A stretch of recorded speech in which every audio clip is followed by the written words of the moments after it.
தலைமை ஆசிரியர்கள் மற்றும் ஆசிரியர்களே, கல்வியாண்டு 2026-2027 நம் பள்ளியில் மாணவர் சேர்க்கை முகாம் மூலம் அல்லாமல் நேரடியாக முதல் வகுப்பில் சேர்ந்த ஒரு மாணவருக்கு நம் பள்ளி எமிஸ் வலைதளத்தின் மூலமாக அந்த மாணவருக்கு எமிஸ் அடையாள எண் உருவாக்கப்பட்டு அந்த மாணவரை நம் பள்ளியில் முறையாக எவ்வாறு சேர்ப்பது என்பதை பற்றி இந்த காணொளியில் நாம் காணலாம்.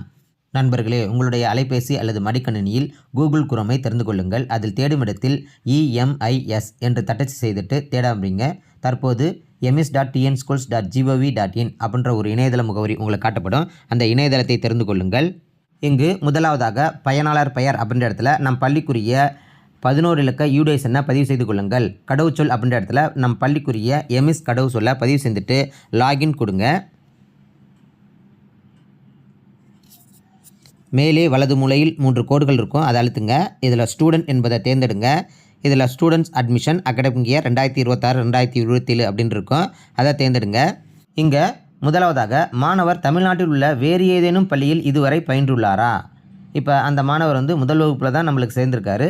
முதல் வகுப்பில் சேர்கிறதுக்கு முன்னாடி அந்த மாணவர் வேறு எங்கேனும் படிச்சிருக்காரா? அதாவது சில மாணவர்கள் எல்கேஜி ஒரு வருஷம் போயிருப்பாங்க, மறுபடியும் பால்வாடி போயிருப்பாங்க, அல்லது யூகேஜி போயிருப்பாங்க.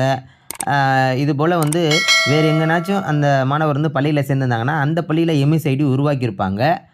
அப்படி உருவாக்கி இருந்தாங்கன்னா அந்த எம்இஸ் ஐடியை வைத்து அந்த மாணவரை நம் பள்ளியில் சேர்க்க முடியும். அதுபோல் அந்த மாணவர் வேறு எங்கும் படிக்கலை, எம்இஸ் ஐடியும் உருவாக்கலை என்பதை நம்ம முதல்ல உறுதி செய்யணும்.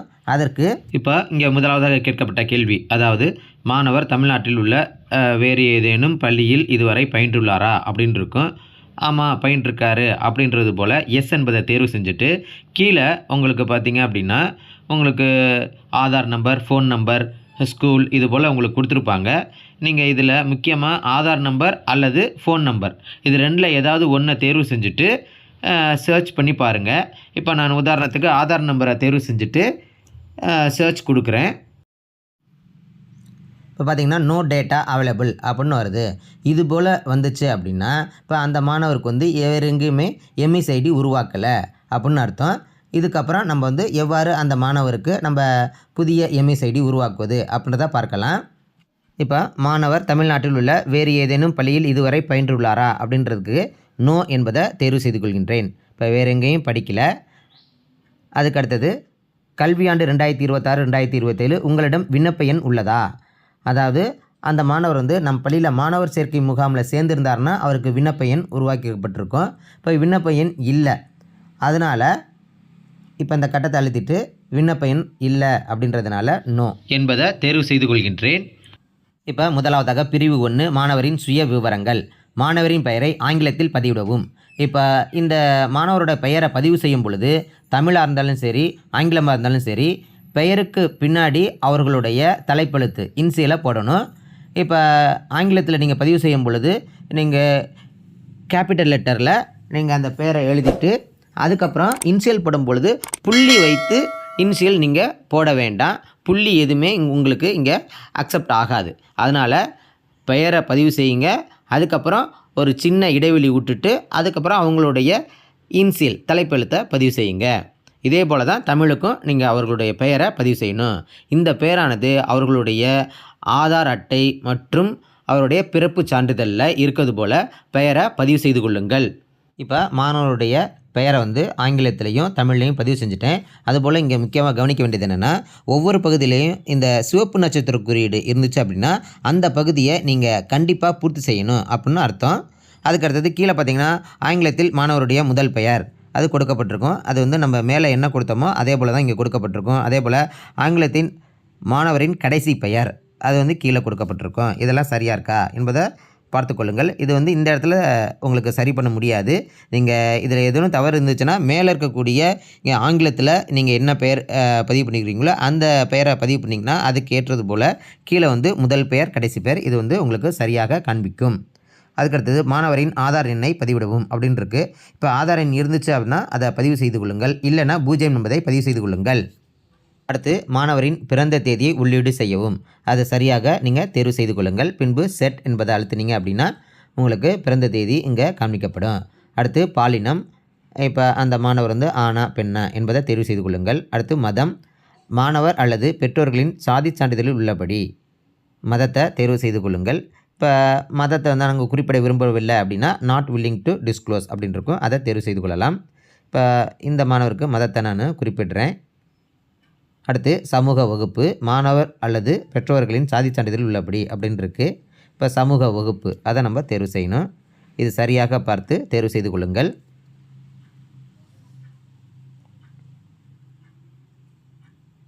அடுத்து மாணவரிடம் சாதி சான்றிதழ் உள்ளதா அப்படின்னு கேட்டிருக்காங்க.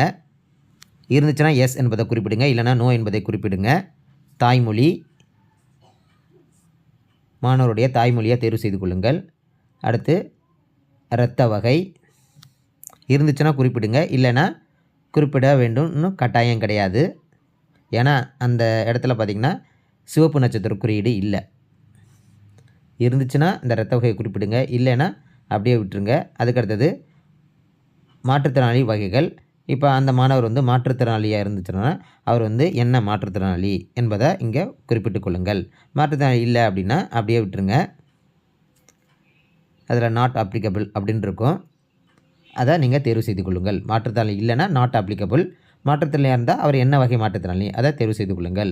இப்போ மாற்றுத்திறனாளியாக இருந்தாருன்னா அந்த மாற்றுத்திறனாளியை நீங்கள் குறிப்பிட்றீங்க அப்படின்னா கீழே பர்சன்டேஜ் உங்களுக்கு கேட்பாங்க, அதாவது ஊனமுற்றத்தின் சதவீத அளவு.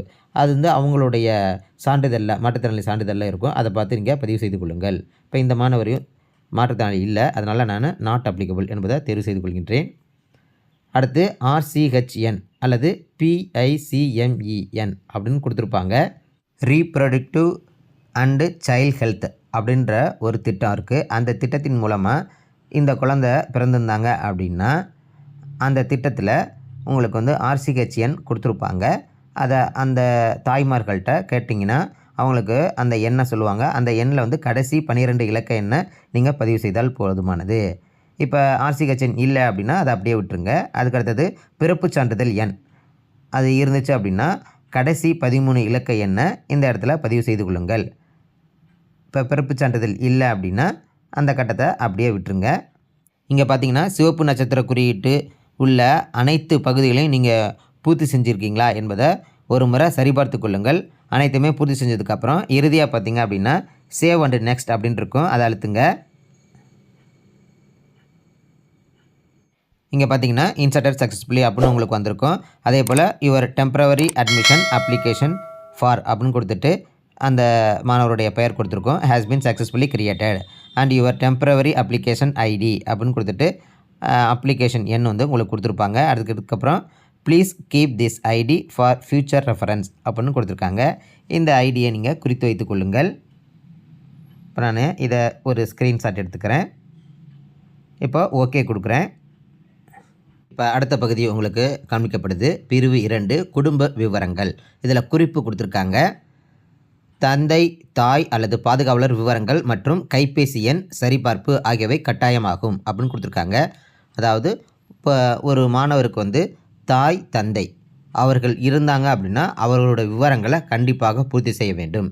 இப்போ தாய் மட்டும் இருக்காங்க, தந்தை இல்லை, இல்லை தந்தை மட்டும் இருக்காங்க, தாய் இல்லை அப்படின்னா யார் உயிரோடு இருக்காங்களோ அவர்களோட விவரங்களை நீங்கள் கண்டிப்பாக பதிவு செய்யணும். சரி, 2 பேருமே இல்லைன்னா, தாய் தந்தை 2 பேருமே இல்லைன்னா பாதுகாவலர் யாருனாச்சும் ஒருத்தரோட விவரத்தை நீங்கள் பதிவு செய்யணும். இது வந்து கட்டாயமாக நீங்கள் பதிவு செய்தாக வேண்டும்.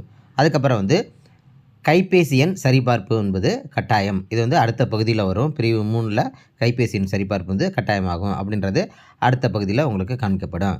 சரி, இப்போ இந்த மாணவருக்கு வந்து தாய் தந்தை 2 பேருமே இருக்காங்க, அவர்களோட விவரங்களை நான் பூர்த்தி செய்து கொள்கின்றேன். முதல்ல தந்தையார் பெயரை ஆங்கிலத்தில் பதிவிடவும், அதுக்கடுத்தது தந்தையார் பெயரை தமிழில் பதிவிடவும் அப்படின்ட்டுருக்கு. அதுக்கடுத்தது தந்தையாரின் கல்வி தகுதியை தேர்ந்தெடுக்கணும். அடுத்தது தந்தையார் தொழிலை தேர்ந்தெடுக்கணும். அதுக்கப்புறம் தந்தையாரின் ஆதார் எண் இருந்துச்சுன்னா பதிவு செய்யுங்க, இல்லைன்னா அதை அப்படியே விட்டுருங்க. இதே போல் தாயாருக்கு அவருடைய விவரங்களை பதிவு செய்து கொள்ளுங்கள். இப்போ இந்த மாணவருக்கு தாய் தந்தை விவரங்களை பதிவு செஞ்சதுனால இந்த பாதுகாவலர் விவரங்களை நான் பதிவு செய்யலை. அதுக்கடுத்தது இறுதியாக பெற்றோர் அல்லது பாதுகாவலரின் ஆண்டு வருமானம். இப்போ பெற்றோருடைய ஆண்டு வருமானம் ஒரு மாதத்துக்குரிய வருமானம் இல்லை, மொத்த மாதம் ஒரு ஆண்டுக்குரிய மொத்த மாதம் 12 மாதம், அதற்குரிய மொத்த வருமானத்தை இந்த இடத்துல பதிவு செய்து கொள்ளுங்கள்.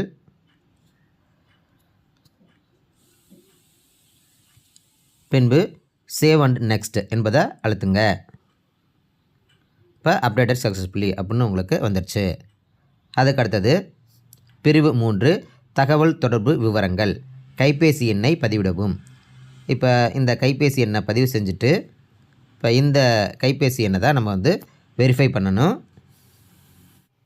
இப்போ வெரிஃபை அப்படின்னு இருக்கும், அதை அழுத்துங்க. இப்போ அந்த கைபேசி எண்ணுக்கு வந்து ஓடிபி போயிருக்கும். அந்த ஓடிபியை வாங்கி இந்த இடத்துல என்ட்ரு பண்ணணும். இப்போ ஓடிபியை இங்கே பதிவு செஞ்சுட்டு சப்மிட் கொடுக்குறேன். இப்போ வெரிஃபைட் சக்ஸஸ்ஃபுல் அப்படின்னு உங்களுக்கு வந்துருச்சு. இப்போ இந்த இடத்துல பார்த்தீங்கன்னா பச்சை வண்ணத்தில் வெரிஃபைடு அப்படின்னு உங்களுக்கு காமிக்கப்படுது. இப்போ இதுபோல் கண்டிப்பாக கைபேசி எண்ணை நம்ம வெரிஃபை பண்ணணும். அதுக்கடுத்தது கைபேசி எண்ணுடைய உரிமையாளர் உறவு வகை. இப்போ இந்த கைபேசி எண் வந்து யாருது அதை தேர்வு செய்து கொள்ளுங்கள். அடுத்தது பெற்றோரின் அல்லது பாதுகாவலரின் மாற்று தொடர்பு எண், வேற ஒரு ஃபோன் நம்பர் இருந்துச்சு அப்படின்னா இந்த இடத்துல பதிவு செய்து கொள்ளுங்கள். இல்லைனா அப்படியே விட்டுருங்க. மின்னஞ்சல் முகவரி அது இருந்துச்சுன்னா பதிவு செய்யுங்க, இல்லைனா அப்படியே விட்டுருங்க. அடுத்து தொடர்பு முகவரி, கதவு எண் அல்லது கட்டிடத்தின் பெயரை பதிவு செய்து கொள்ளுங்கள். அடுத்து தெருவின் பெயர் அல்லது பகுதியின் பெயரை பதிவு செய்து கொள்ளுங்கள். அடுத்து நகரத்தின் பெயர் அல்லது கிராமத்தின் பெயரை பதிவு செய்து கொள்ளுங்கள். அடுத்து மாவட்டத்தின் பெயரை தேர்வு செய்யணும், அதை தேர்வு செய்து கொள்ளுங்கள். அடுத்து தாலுக்கா பெயர், குடும்ப அட்டையில் என்ன தாலுக்கா இருக்கோ அதை தேர்வு செய்து கொள்ளுங்கள். அடுத்து அஞ்சல் குறியீட்டு எண் அதை பதிவு செய்து கொள்ளுங்கள்.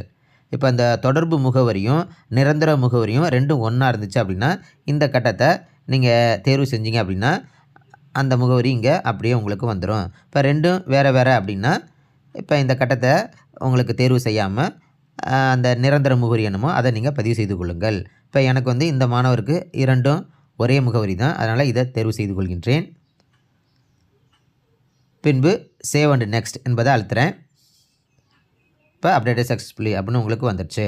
அடுத்து பிரிவு 4 மாணவரின் கல்விசார் விவரங்கள்.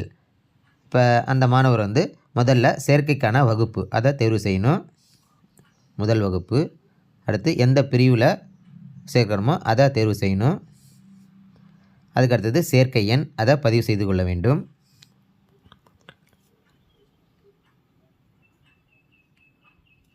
அடுத்து சேர்க்கை தேதியை தேர்வு செய்யணும்.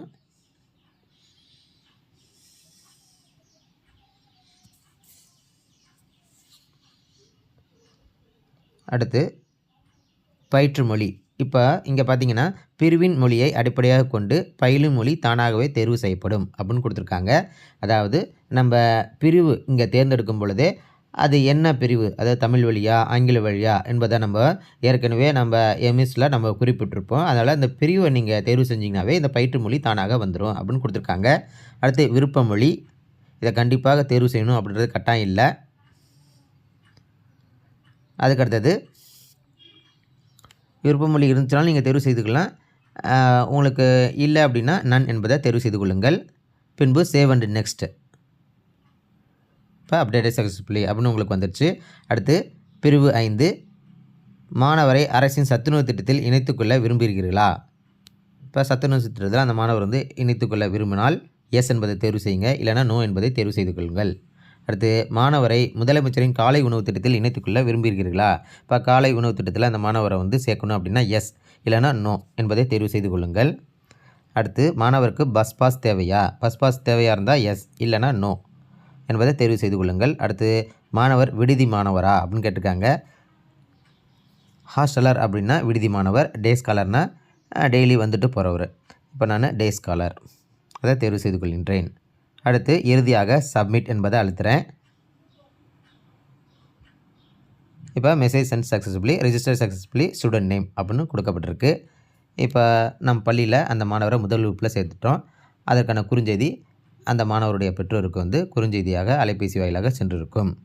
இப்போ இந்த மாணவருக்கு வந்து சேர்க்கை சான்றிதழ் உங்களுக்கு இங்கே காமிக்கப்படுது. இதில் பார்த்திங்கன்னா அந்த மாணவருக்கு வந்து இந்த இடத்துல எமிஸ் அடையாள எண் 10 இலக்கத்தில் கொடுக்கப்பட்டிருக்கும். இதை குறித்து வைத்துக் கொள்ளுங்கள். இப்போ இந்த சேர்க்கை சான்றிதழை நீங்கள் பதிவிறக்கம் செய்யணும் அப்படின்னா டவுன்லோட் பிடிஎஃப் அப்படின்னு இருக்குது, அதை அழுத்திங்கன்னா உங்களுக்கு இந்த சேர்க்கை சான்றிதழ் பதிவிறக்கம் ஆகிடும். இந்த சேர்க்கை சான்றிதழை பதிவிறக்கம் செஞ்சுட்டு இதில் ஒரு நகல் வந்து இப்போ தலைமை ஆசிரியரின் கையொப்பம் அதில் கையெழுத்து போட்டுட்டு அதுக்கு பள்ளியோட முத்திரையை வைத்து அந்த மாணவர்கிட்ட நீங்கள் கொடுத்துடணும். இன்னொரு நகலில் அதே போல் தலைமை ஆசிரியர் கையொப்பம் பள்ளி முத்திரை இதை போட்டுட்டு நம்மளுடைய பள்ளி கோப்பில் வைத்துக்கொள்ள வேண்டும். அடுத்து இப்போ முதல் வகுப்பில் சேர்த்த அந்த மாணவர் வந்து சரியாக நம் பள்ளியில் சேர்ந்திருக்கிறாரா என்பதை நம்ம உறுதி செய்யணும். அதற்கு இப்போ முகப்பு பக்கத்தில் ஸ்டூடெண்ட் என்பது இருக்கும், அதை அழுத்துங்க. இதில் இரண்டாவதாக ஸ்டூடெண்ட் லிஸ்ட், அதில் முதலாவதாக ஸ்டூடெண்ட் லிஸ்ட் அப்படின்னு இருக்கும், அதை தேர்ந்தெடுங்க. இதில் கிளாஸ் அப்படின்னு இருக்கும், அதில் முதல் வகுப்பை தேர்வு செய்து கொள்ளுங்கள். இப்போ கீழே பார்த்தீங்கன்னா முதல் வகுப்பில் எந்தெந்த மாணவர்களாக நம்ம வந்து சேர்த்துருக்கோமோ அவர்களுடைய விவரங்கள்லாம் உங்களுக்கு காட்டப்படும். இப்போ அந்த மாணவருடைய விவரம் உங்களுக்கு இங்கே இருக்கா என்பதை உறுதி செய்து கொள்ளுங்கள். இப்போ நான் கவிஸ்ரீ அப்படின்ற ஒரு மாணவியை சேர்த்தேன், அவங்க வந்து இந்த இடத்துல சேர்ந்துருக்காங்க. இப்போ இந்த மாணவருடைய விவரங்கள் ஏதேனும் நீங்கள் சரியாக பூர்த்தி செய்யணும் அப்படின்னா இங்கே இருக்கக்கூடிய பென்சில் குறியீடை அழுத்திட்டு இப்போ இங்கே பார்த்தீங்கன்னா அந்த மாணவருடைய விவரங்கள்லாம் உங்களுக்கு காட்டப்படும். இதில் எந்த விவரத்தை நீங்கள் பூர்த்தி செய்யணுமோ அதை பூர்த்தி செஞ்சுட்டு இறுதியாக பார்த்தீங்க அப்படின்னா அப்டேட் அப்படின்னு இருக்கும், அதை கொடுத்தீங்க அப்படின்னா அப்டேட் சக்ஸஸ்ஃபுல்லி அப்படின்னு வந்துடும்.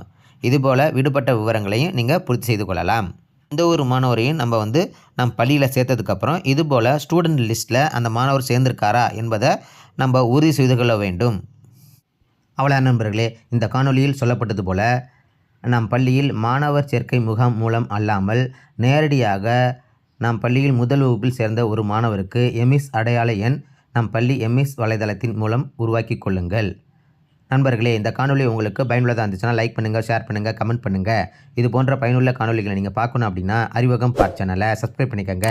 பக்கத்தில் இருக்கிற பெல் ஐக்கனை கிளிக் பண்ணி ஆளுன்னு கொடுத்துக்கோங்க. அப்போ தான் நாங்கள் போடுற வீடியோ நோட்டிஃபிகேஷன் உங்களுக்கு உடனுக்குடனே வரும். அறிவகம் பார், முயற்சியே வெற்றி. வணக்கம்.